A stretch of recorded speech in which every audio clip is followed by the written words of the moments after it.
Hi, everyone, and welcome to another LunART Live episode. My name is Ugrcic, and I'm LunART's founder and CEO, and you're today's host. So if you're not familiar with our work, LunART is a nonprofit organization that is dedicated to celebrating and showcasing women's creativity in the arts. And this specific series is designed to explore many facets of women in the arts by bringing outstanding guests and engaging in discussion and Q&As.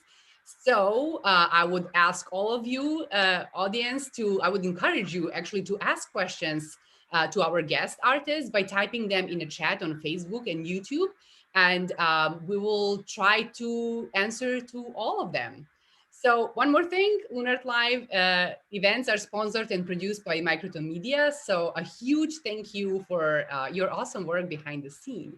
And with that said, today, my friends, our guest is a very special, multi-talented lady, Milica Paranosic, who is described as a freewheeling performance art type cat. Milica, welcome to LunART. Thank you so much. Thank you for having me. I'm really happy to be here. Yeah, how are you doing today? I'm doing great. I'm doing really well. I just came back from Miami, and I have a couple of hours here in New York, and I'm spending them with you. Wow, that's it. Well, we are very grateful. You decided to spend your very limited time with us. And by the way, I just have to say that I love this quote, this freewheeling performance art type cat quote. So who is that by? Can you tell us? I love that story. Can you say it? Yeah, absolutely. So that is one of the first reviews and tags that I was assigned when I arrived to New York City many years ago. And I think it was after one of the concerts with then band of mine called the Divas, where there were three of us in it, and all from Serbia, from Belgrade actually, two pianists and myself as a composer, and Kyle Gann, who saw one of our concerts, was, shall I say, impressed, pleasantly surprised. And he used to write for the Village Voice for many, many years. And he used to actually, after that concert, used to follow my work for quite a while. And so he was the one who gave me that title, which still resonates true, I think. Oh, absolutely. When I saw it, I was like, yep, this is her. Yeah, I'm using this one. I love it. And as you can tell, Milica is from Belgrade and I'm from Belgrade. So I have a very special connection to this lady, even though I have to say we've never met actually in person. That's which true. Is weird. Yeah, but I have a feeling like I know you for forever. Yeah, same here. Well, we'll correct that maybe this summer. Hopefully this summer we'll correct that. I hope so. In person. Okay, so I would just love to take a moment and introduce you actually to our audiences and give them a really very like high level overview of your world, your para world. So, okay, my dears, Milica is, and are you ready for this list? She's a composer, she's a multimedia artist, tech designer, stylist for artists and musicians, sound engineer and editor, arts administration, arts administrator. She's actually a founder and CEO of a Harlem-based nonprofit organization, Paracademia Center, and then a founder and CEO of Para Styling. So now you see where the para world comes from. You have been an educator for 20 years. You taught at Juilliard and privately and within many organizations around the world in US. You are a yogi. You're an amateur filmmaker and a writer, mostly writing scripts and libretti, short stories, including erotica and concept and manifestos. And you're also a cancer survivor. Wow, Milica, I know, it like really feels like you live like 6 lives. And I'm just warming up. Sorry? I'm just warming up. This is, when you say lived, it sounds a little, past tense, but I'm still living it. And it's rich. Yeah, I have to say it is. But I feel like those different lens of mine feed into one another. So I don't see them so separate from one another, but rather than like parts of one whole being. Yeah, yeah, absolutely. And that's what I wanted actually to ask you. I mean, your creative life is like so rich and interesting. And when I was thinking about this interview, I had there's so many topics we can talk about, and I really had a hard time like choosing even where to start. But I would really love to go back to beginnings, and I would like audience to hear, where are you from, and how did you come to US, and how did you become actually who you are now? Like, can you talk us through your like evolution of Milica? Sure, sure. But in order to do that, I actually have to start even earlier. And when I was very young, I was actually a child, and my brother was just getting enrolled to his elementary school. And we all went to see that wonderful celebration, and everybody was happy except for me. I was really, really sad. Not that I was sad for my brother going to school, which would also make sense, but I was sad that I wasn't. And I felt left out, and I felt like it wasn't really, maybe it was egoistical moment. I don't know, that it wasn't about me, but I just felt like I wanted to belong. And on the way back, my father spotted a little, he called it school for kids, but it was a little multimedia center for children where kids sang, danced, wrote stories, and all in like within the same group, and created art together. And so we basically just on the way home swung by that place. I had an interview, I passed the interview, and I was actually enrolled in my first multimedia course or workshop or training at a very young age of, what was I? If I started my school, if my brother was 6, I was 4 years old.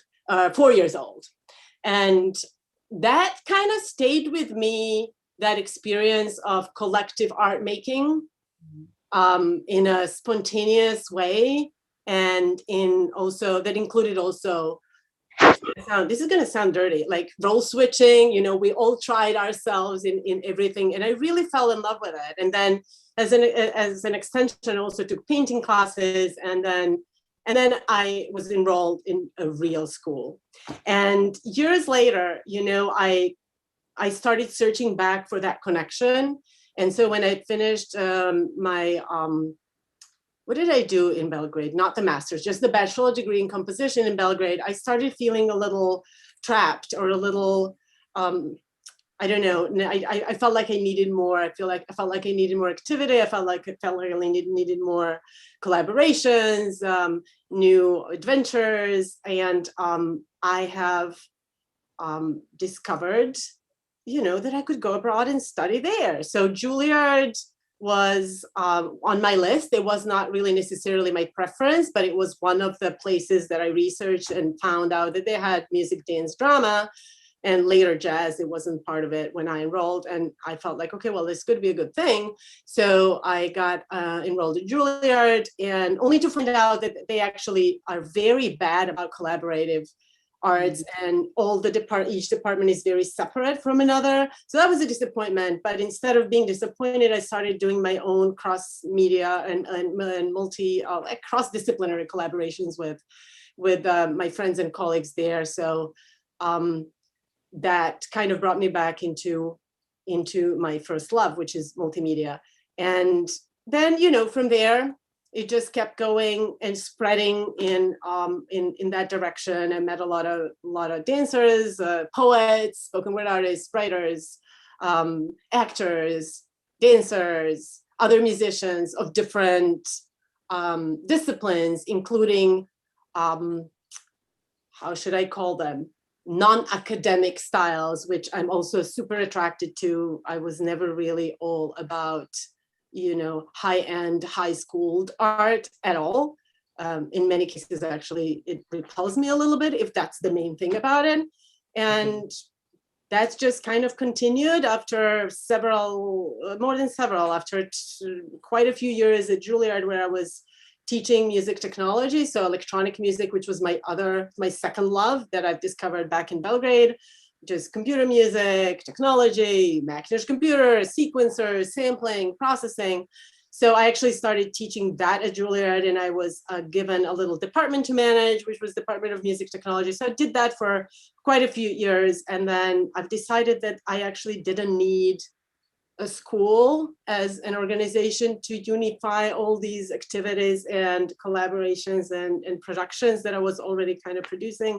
So I started my own organization, Paracademia, and that's what I'm doing now. That is basically, it's like an umbrella to put over all these activities that I like to do, and also kind of extend that to others so that others can go under the same umbrella and grow with me, or I with them. This is fascinating. You're doing such an amazing job, and it's so natural, and like it feels that you're like breathing and living this lifestyle. And like I would just ask for like a quick advice for like a people that feel like, oh, they would love to collaborate, but they're like, you know, they don't know necessarily how to go about that, and they had like very strict like education, and you know, sometimes in classical music it can be really, you can be tell me about it. yeah, right. We're on the same page, that's why we're doing this. Absolutely. But like how do you go about like collaborating? You know, how do you have an idea in mind, and then you search for people? Do you find people and you're like, hey, I really love what you're doing, can we like make it work? Like, or yeah, but a little bit of both. But I would say probably the second is more my inclination. Is I really get inspired by people and their lives and their stories and our differences, and I usually collaborate with, I like to say, like when I write music, I don't write for instruments, I write for people. I really like talking to them, getting their input, getting their taste, getting their, you know, and it's also, we always feel like we know our art the best, but it's not true. Like we learn a lot when we are actually faced with people from other disciplines, which hear things differently, count it differently, get attracted to different segments of it, listen differently as an audience, as audience members. So I really like talking to people and finding out what they're into, and that gives me a lot of inspiration a lot of times. Other times, yeah, I go from, you know, an idea that I have and then look for people, but most likely that's also inspired by somebody I've met and I've learned, you know, something about like a really cool hip hop poetry on whatever, Louder Arts and down on 13th Street or whatever it might be. Or I've heard like Lara playing her violin and like really celebrating Balkan songs. So then I want to work with her. So oftentimes, you know, I start with an idea, but then it could be that there is a person attached to it already in my mind. But in terms of, you know, how could you go about it? I feel like the real good, important thing is kind of trust and respect. Mm-hmm. Like if you work with other people, you're like not to be bossy, not to be possessive, not to be overprotective of your art, but kind of give it out on a shared platter because it's bound to change and it should. And that's sometimes frustrating and oftentimes it's just the best part.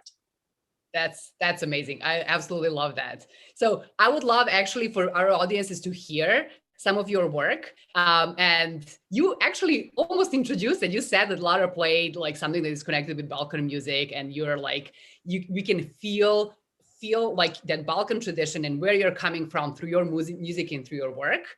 So we're going to hear Čoček. Can you introduce actually this piece? I would love for you to say a little bit more about this. Sure. So Čoček is based on a Macedonian tune, which I turned upside down and over and inside. And that's done.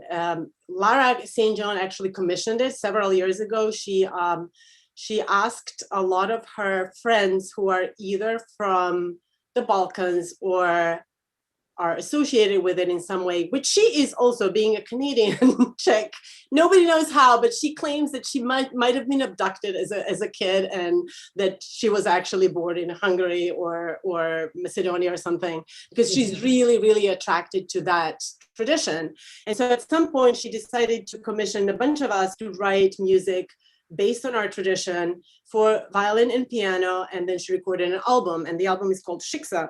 And it was actually received really, really, really well, and she played it all over the world a bunch of times. And yeah, and that is one of, actually, I wasn't always as open to including Balkan elements or Serbian into my music, but it was a relatively recent kind of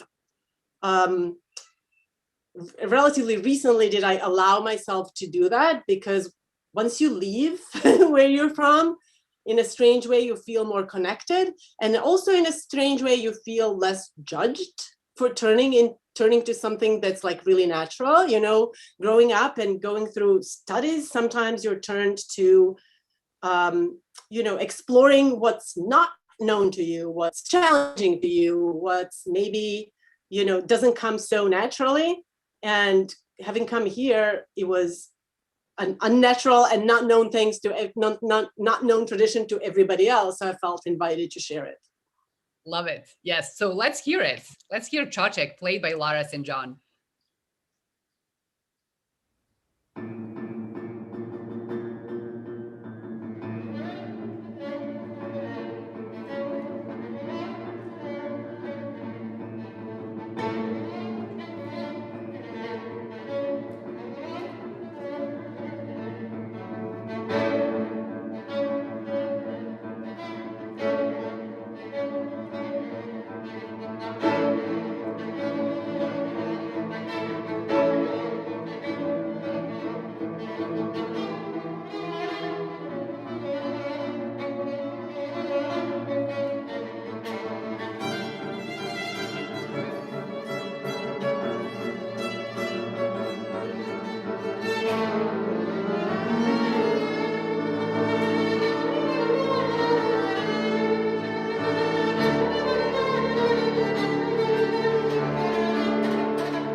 Oh my God, I absolutely love this. And she has so much energy. I mean, first of all, arrangement is amazing and it is Czarek, but you definitely have your spin on it.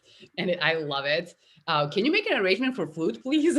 Yes, absolutely. Absolutely. I actually did make an arrangement for clarinet already and also for violin and string orchestra. So That's amazing. I'll add the flute one to the list. Okay, I'm commissioning this one right away in front of everyone. And I think you're right. Maybe she has some Balkan roots. I mean, she definitely sounds like she sounds real. Yeah. And yeah. if you've noticed, she has no music. She does everything by memory. Yeah. And it's not easy, like the meter and everything else, but yep, she does it by memory. It's awesome. Yeah. It's amazing. So when I was watching this, actually, first of all, I was admiring her outfits a lot. And I think the video looks awesome, but I loved that hairband that she has, those are snakes. It just looks so amazing. Milica, I know you did this, and that's one of your many talents that you have. So, so can you, what is the main, what is that? That's for styling, right? Yes. Okay, so can you tell us a little bit more about that concept and, how did you even come up with it? What's the idea behind your? Absolutely. So several years ago, when I started doing more and more performing with electronics and vocals and electronics and sometime acting and stuff, I was really bothered. And not only when I was performing, but when I see people wearing technology on stage and they either pretend that it's not there, even though it's very visible, or they kind of don't care that it's there and just let it be ugly, or they try to hide it in the most obnoxious way possible. So I was really sick of that. An example is you had one mic that is like a big black cockroach on your cheek, or they sometimes they tape it on your forehead, and then the transmitter for it, they stick it on your back under your dress, and it looks like you have a hump. It's really ugly. And I happen to like technology and embrace it. And I don't necessarily want to hide it at all, but I want to make it pretty.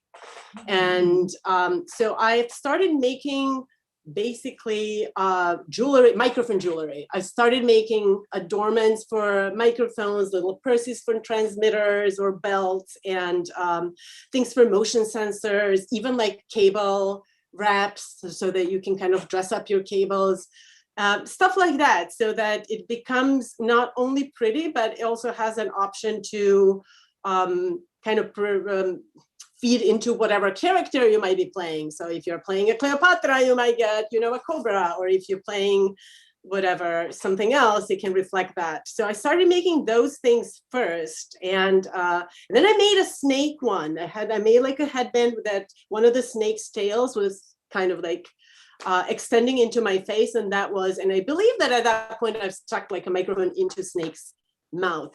And then Lara walked in and she's like, "What's that? I want that." I want that snake headband, because she's a passionate performer and she moves her head a lot, and usually you have to wear your head up or ponytail, and she didn't like that, and she wanted something that's stylish but also stable.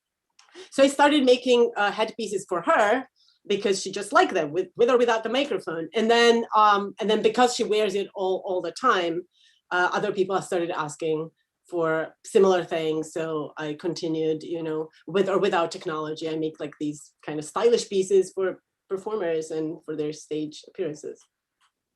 It looks phenomenal. I love it. So I would actually love to play a very short video from your tech fashion runway that you did show. I believe that was the first one that you created. So this was and so let's see the video. Let's take a look.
have this in my face. I love it. Thank you, darling. Now.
I absolutely love it.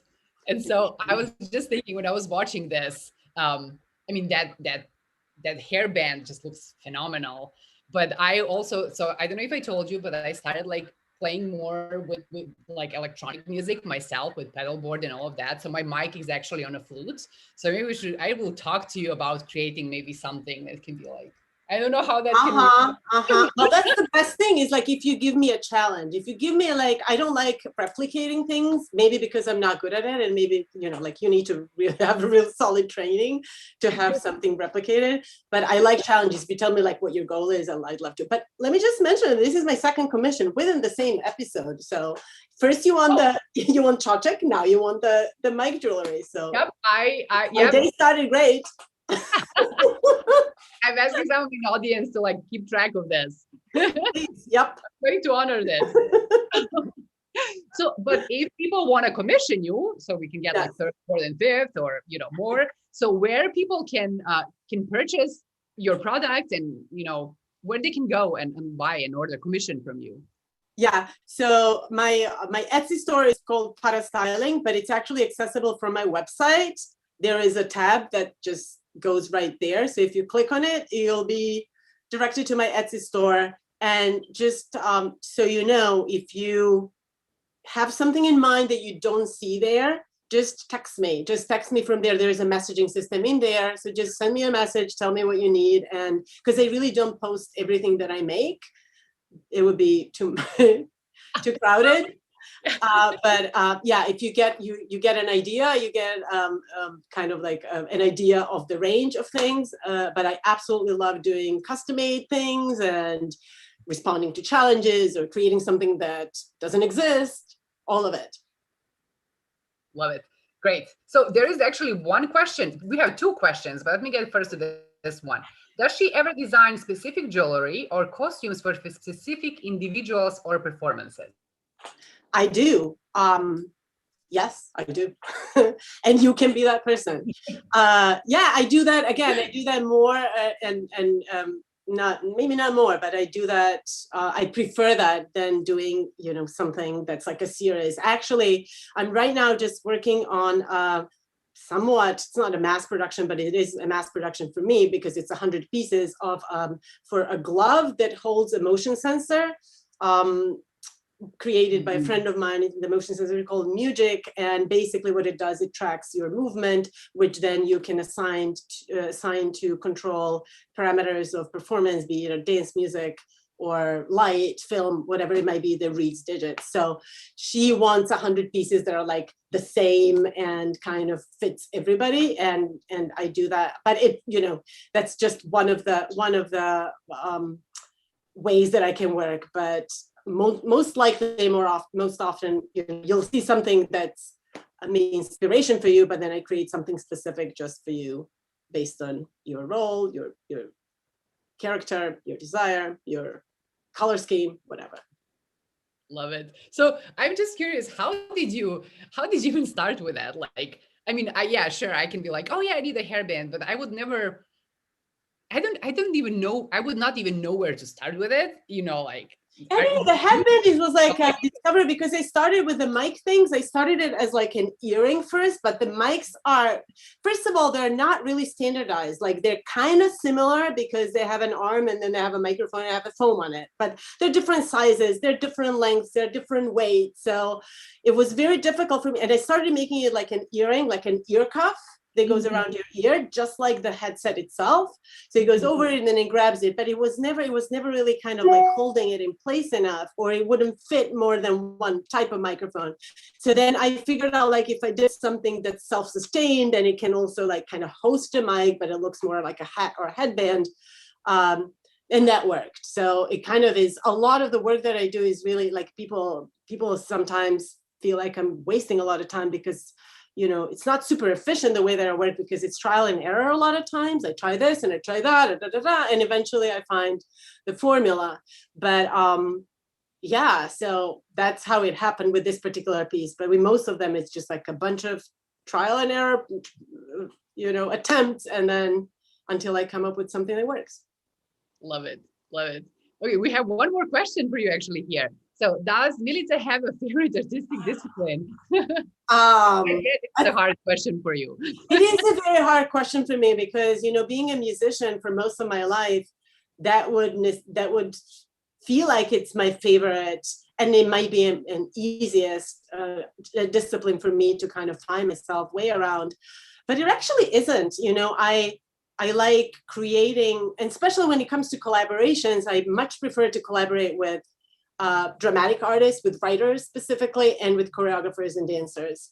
And also when I have a night off, when I have a night off, I'd rather go see a dance piece or a play than a concert. And part of it is because I feel like some of the concert music is too much of a concert music alone. It's very detached. The audience is far away. The musicians are deep in the hole.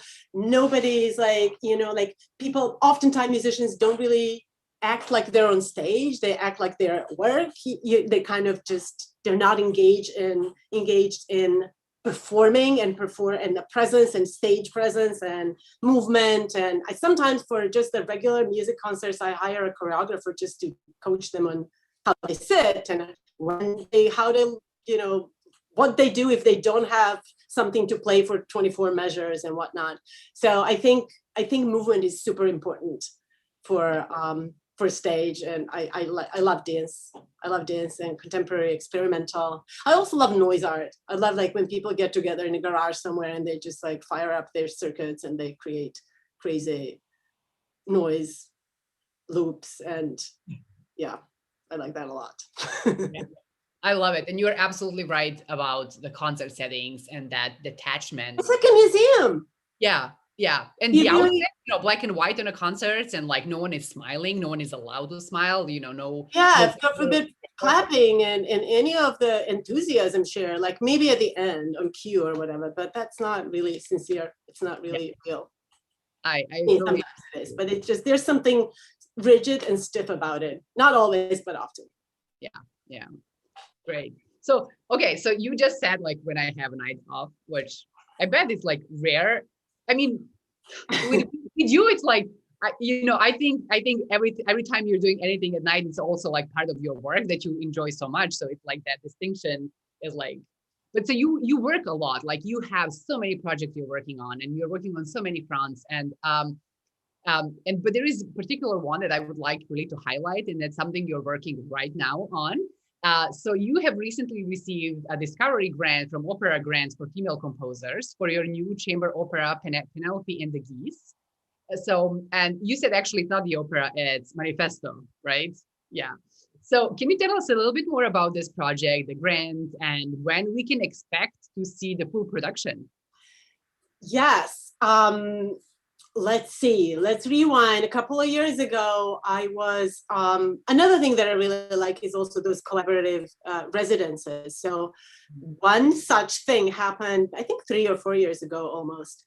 New Dramatists, and they're called Composers and Librettist Studio. And in it, there were 5 composers, 5 singers, and 5 playwrights in the same room, and 2 coaches. One was a music person, one was a drama person. And we spent 2.5 weeks together creating short pieces. And the idea was that everybody had to work with everybody else. So every singer had to do with each composer and each playwright. And so we ended up actually with a bunch of short pieces that we created with one another. And I was, for one particular collaboration, I was assigned my now one of closest friends. Her name is Sherry Maggot. She's a librettist for the opera that we're talking about, and a wonderful playwright, a wonderful person. We kind of clicked immediately. And for that particular assignment, we were given certain guidelines, and that was to use the piece that or story that everybody knows, and to use repetition, and to use some vision mapping. And Sherry actually, we exchanged ideas, we talked about a bunch of things, but Sherry actually had the idea of retelling Penelope's story, and the Penelope from the Odyssey, because she's always mentioned as, first of all, it's all about him and how brave he was, and how lovely he was, and how handsome he was, and also how unfaithful he was. But that was never a problem. It was just like, okay, I go to a war, then I grab a woman, and then I go and I have dinner, and then it goes like, and there's a catalog of these things, and they're kind of like, it's normal. He's a guy, and he deserves it. He fights for us. And while Penelope's sitting at home waiting and waiting and waiting and waiting, waiting and waiting, and 20 years waiting, and is your husband still alive? Wait or not, I don't know, but I'm waiting. And she has tons of men hitting on her and, offering her life and marriage. And she's just like, she's the symbol of, devoted love by rejecting herself, her own love life and passion and emotion. And we just felt like that's bullshit, that was really not necessarily how the things should go. And we decided that it didn't go that way. We decided that she actually had lived her life fully in his absence, not because she didn't like him or love him or didn't feel connected to him, but because she was a living creature, and because in order to stay alive, even, stay alive and emotionally still vibrant for him if he ever comes back, that she also has to tend to her needs. And so in our version of that story, Penelope had many, many lovers. And we talk in the opera about, what each one of them had brought to her, and how she learned from them and what the exchange was. And also in the opera, there are all the characters are female. So all the other characters besides Penelope are her friends, or other goddesses, demigoddesses, or gossip girls, or people from her memory, or even people from Odysseus's life, her lover, his lovers.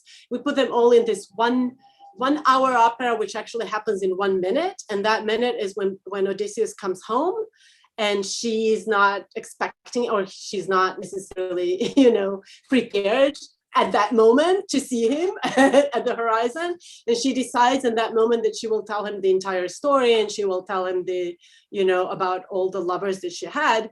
And as she's deciding that, she's remembering them and singing those songs to the audience, and kind of reliving that in that one moment. And Odysseus is kind of like invisible in the whole opera, and is just kind of present at the last moment when she wakes him up and saying like, hey, I have something to tell you.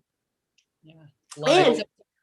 Sorry. And one of the most important kind of symbols in the opera is the hair. And what she does is she cuts off a lock of each one of her lovers' hair, and she weaves a huge blanket out of those lovers' hair, so that when he finally arrives, her room is covered with a strange, unusual blanket. And the idea is that he will become part of that tapestry of her love life, and if that's acceptable to him, then they will live happily ever after. But he has to fit in and accept that. That's amazing. That's really amazing. So I would really love our audiences to hear an excerpt from the opera. So, and it's and there it talks about Oliver, one of her many lovers, right? Yes. So yeah, let's hear it. Yeah. Where would I weave his hair? Where would it go? Next to this black Oliver offered honeyed wine out of golden chalice blades of meat piled high. As he fed me, he licked his lips and said, shifting into himself, he took me like it was a practice touching me, as he had touched them, as he kept touching me, as he blew warm air upon my loins. I went to give him a kiss.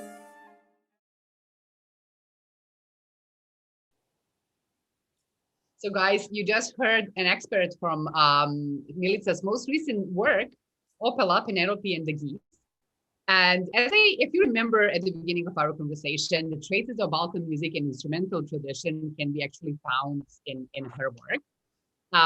So Milica, can you tell us about the instrumentation actually for this opera, which I find it fascinating. I love it.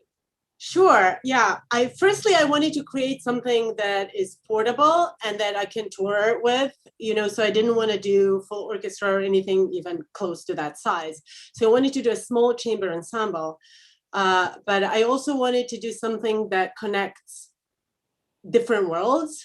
And the two worlds that I was interested in connecting, it was the now and the then, so that we can tell this story as, as it is something that was present long time ago and it's still resonating today. So in many ways, this is, a story of today as much as it is also a story of the old time. So, but I also wanted to do something, I want to reflect with the instrument, the connection between classical instruments and more like world instruments, folk instruments, ethnic instruments, and so that also is another kind of dimension to it. So what I'm using is 3 instruments with their twins from the old times and from a different region. So I'm using a harp and a lyre, and I'm using a flute and aulos, and then I'm using a cello and gusle. And I actually own gusle. I bought it, I don't know, 10 years ago from a master in Montenegro. I hear that they're coming back now, and there are more people kind of training how to play them, including women, because if you know, women were not supposed to play that instrument. It's an instrument for grandfathers to entertain us after dinner. That was before TV and WhatsApp or whatever, Instagram TV. So we would sit around our grandfathers. I wasn't, but like back in the day, people will, after dinner, while the grandma is like making dessert, baking bread, whatever it might be, he would be entertaining the family with old stories, such as, stories like Odysseus or Marko Kraljevic or whatever the case may be. Like, it's an epic storytelling instrument. So I felt like it went really, really well with the story. And so actually all my instrumentalists have to play 2 instruments and switch back and forth between the traditional and traditional, between the contemporary and old. Yeah. And old, yeah. So how challenging that was for instrumentalists? It kind of depended from person to person. And this is one other example when I I work with people rather than I write for people rather than instruments, because I chose my cast based on what they play and how they play it, and also their curiosity level and their confidence level with their curiosity. So everybody in the opera is kind of open to try new things and open to experiment. And I have to say that I was really blown away by how Jen learned Gusle in such a record period. And I gave her the notation, and I also gave her a bunch of YouTube links and said, go figure it out, do something like this. It's notated in a sense of, like the main pitch and the length and the number of repeats, but I gave her a lot of freedom and she nailed it. She did it so well that I actually left the instrument with her for like 6 months now, because I want her to like play it, and I might get her one. And also Margaret is a multi-instrumentalist. She's a flutist, but multi-flutist. And so she's always like, yeah, let's try this. And Mia, my harpist, actually this is an interesting story, because I didn't have a harpist at that point, and I didn't know many. And I was like, where am I going to find a harpist who plays the lyre and has one? And it turns out that Mia was looking for an excuse to commission somebody in Greece to make her a more authentic looking lyre, because you can find a lot of like replicas that are more kind of fancy looking, but not really authentic looking. And so she was looking for a project for which to like, to have an excuse to buy an instrument. So that was sort of like a perfect instant match. But yeah. That's amazing. So actually, for our audiences, it's already 12:48. And I just want to say that actually in about 10 minutes, you have to run out and catch a train, because tomorrow you're recording audio for Penelope. Is that correct? That is correct. Last year, when we were so lucky to get, and thank you Opera America, also New Music USA for supporting the work. But right when we got all the funding and recognition and a go, to produce a performance, COVID hit. And so we had to actually change the plan. So last summer in August, we were able to get to organize a workshop with partial recording, and the trailer that you saw was done there, which actually was done by Lara St. John, the same girl who played Shawshank. So, like usually when I have a team, it's a family, and we may switch roles, but like we continue to work together. So we found a way to actually produce something, but it wasn't a performance, and it wasn't even a complete recording because we ran out of money. So I spent some time this year to fundraise some more. So I'm going back this afternoon, and we're recording the rest of the audio. And from there, we're actually trying to pitch it to small opera companies or theater companies even.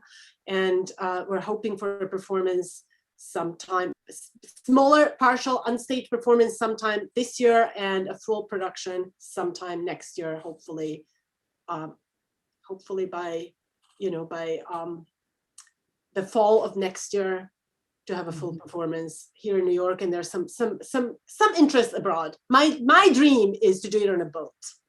My dream is to bring people, to get a boat and I actually have a friend, he's from elementary school. Thank you Instagram for connecting us, who's actually a captain of a large boat, which is a cargo boat, but I don't care. But I'm like, I want to put my cast on the boat, and then we kind of like do a tour, which is actually quite COVID friendly since we're still battling, in a different capacity.